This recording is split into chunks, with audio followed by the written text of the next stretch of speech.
Cancer పేషెంట్స్లో curable అంటే మీరు ఏం చెప్తారు? అలా ఏముండదండి.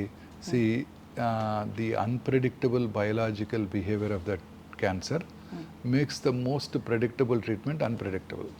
ఓకే. అంటే ఏది ఖచ్చితంగా గ్యారంటీగా చెప్పలేము, ఒక పర్సంటేజ్. ఉదాహరణకి చిన్న వయసులో వచ్చే థైరాయిడ్ క్యాన్సర్స్ క్యూర్ అయ్యే అవకాశాలు ఎక్కువగా ఉంటాయి. ఓకే. జనరల్గా వయసు పెరిగే కొద్దీ క్యాన్సర్స్ అన్నీ కూడా క్యూర్ అయ్యే అవకాశాలు ఎక్కువగా ఉంటాయి, ఎక్సెప్ట్ థైరాయిడ్. ఓకే. థైరాయిడ్ చిన్న వయసులో వస్తేనే క్యూర్ అవుతుంది. మిగతా అన్ని క్యాన్సర్స్ చిన్న వయసులో 20 నుంచి 40 ఏళ్ల మధ్యలో వచ్చినట్టయితే చాలా అగ్రెసివ్గా బిహేవ్ చేస్తాయి.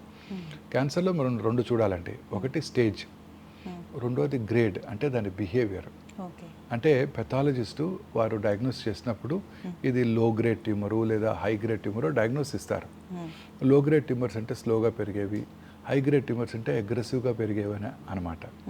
సో క్యాన్సర్ యొక్క behaviour is very important. Okay. స్టేజ్తో పాటు ఎంత ఎర్లీ స్టేజ్లో ఉన్నా హైలీ అగ్రెసివ్ ట్యూమర్ ఉందనుకోండి తిరిగి వచ్చే అవకాశాలు ఎక్కువగా ఉంటాయి. సో డయాగ్నోస్ చేసినప్పుడు అలాగే స్టేజింగ్ చేసినప్పుడు ఇవన్నీ మనం పరిగణలోకి తీసుకొని ట్రీట్మెంట్ ప్లాన్ చేయడం జరుగుతుందండి. So grade of the tumour very important. ఉదాహరణకి బ్రెస్ట్ క్యాన్సర్ అనుకోండి మేడం, ఎంత అర్లీ స్టేజ్లో ఉన్నా ఒక చిన్న లెస్ దాన్ 1 సెంటీమీటర్ ట్యూమర్ అయినా కూడా దాని బిహేవియర్ అగ్రెసివ్గా ఉందనుకోండి, అప్పుడు ఖచ్చితంగా ముందుగా కీమోథెరపీ ఇవ్వడం జరుగుతుంది వాళ్ళకి. అదేంటి సార్ చిన్న ట్యూమర్ సర్జరీ చేసానని అడుగుతుంటారు, చేయకూడదు.